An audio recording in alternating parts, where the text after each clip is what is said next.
ചുങ്കത്തറയിൽ CPM-നെ ഞെട്ടിച്ചതിന് ശേഷം വീണ്ടും ഇതാ അൻവർ CPM വധത്തിനായി ഇറങ്ങിയിരിക്കുന്നു. CPM-ലെ പ്രമുഖൻ നാളെ തൃണമൂൽ കോൺഗ്രസിൽ ചേരുമെന്ന പ്രഖ്യാപനവുമായിട്ടാണ് PV അൻവർ ഏറ്റവും അവസാനം രംഗത്ത് വന്നിരിക്കുന്നത്. തീയതിയും മുഹൂർത്തവും തീരുമാനിച്ച PV അൻവർ വാർത്താ സമ്മേളനം നാളെ കോട്ടയത്ത് വെച്ച് നടക്കുമെന്നും പ്രഖ്യാപിച്ചിരിക്കുകയാണ്. ചുങ്കത്തറയിൽ LDF-ന് ഭരണം നഷ്ടമായതിന് തൊട്ടു പിന്നാലെ തന്നെ CPM-ലെ പ്രമുഖനെയും അടർത്തിയെടുക്കുന്നു എന്ന് പറയുമ്പോൾ അത് പാർട്ടിയെ സംബന്ധിച്ചിടത്തോളം വലിയൊരാഘാതം തന്നെയാണ്. CPM-നെ തന്നെ ലക്ഷ്യം വെക്കുന്ന PV അൻവർ അങ്ങ് കോട്ടയത്തും മധ്യ കേരളത്തിലും വരെ പണി തുടങ്ങി എന്നുള്ളത് CPM-നുള്ള വലിയ സൂചനയാണ് അദ്ദേഹം നൽകുന്നത്. എന്നാലും ആരാണ് ആ പ്രമുഖൻ എന്നുള്ളത് വ്യക്തമാക്കിയിട്ടില്ല.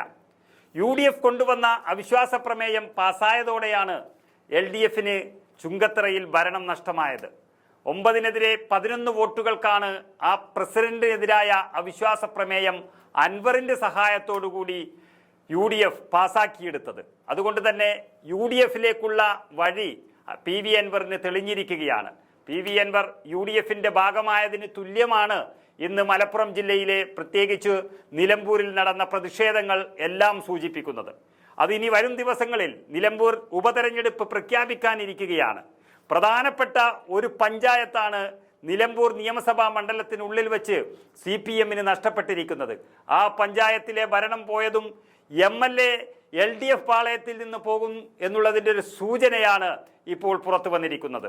പഞ്ചായത്ത് വൈസ് പ്രസിഡന്റായ നുസൈബ സുധീർ UDF-നെ പിന്തുണച്ചതോടെയാണ് LDF-ന് ഭരണം നഷ്ടമായതെന്ന് പറയുമ്പോൾ LDF പാളയത്തിൽ ഉണ്ടായിരുന്ന ഒരാളെ അടർത്തിയെടുത്ത് അവരെ UDF-ന് നൽകുകയും ഭരണം നൽകുകയും ചെയ്യാൻ PV അൻവറിന് കഴിഞ്ഞിട്ടുണ്ടെങ്കിൽ അദ്ദേഹം വലിയ യുദ്ധപ്രഖ്യാപനം തന്നെയാണ് നടത്തിയത്.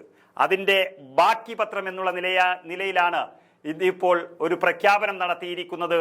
CPM-ന്റെ പ്രമുഖൻ നാളെ തൃണമൂൽ കോൺഗ്രസിൽ ചേരും എന്നുള്ളത്. നമുക്കറിയാം, തൃണമൂൽ കോൺഗ്രസും CPM-ഉം ഈ രാജ്യത്ത് തന്നെ ബദ്ധവൈരാഗികളാണ്.